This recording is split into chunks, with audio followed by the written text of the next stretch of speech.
Planogram Builder Tutorial 2, Basic Settings. After launching Planogram Builder, click on Settings. First, set the regional preferences. Choose your preferred language for the user interface. Select your preferred measurement unit. Then, decide how you want to log in. By default, Planogram Builder displays the login screen only the first time you launch the application. However, if you want to use the software with several account IDs or usernames, click on Display Login Screen. This will let you enter different credentials when you start Planogram Builder.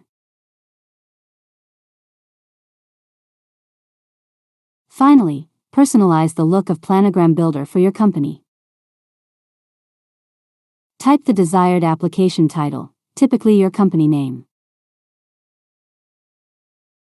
Add your logo to the application by choosing an image from your computer.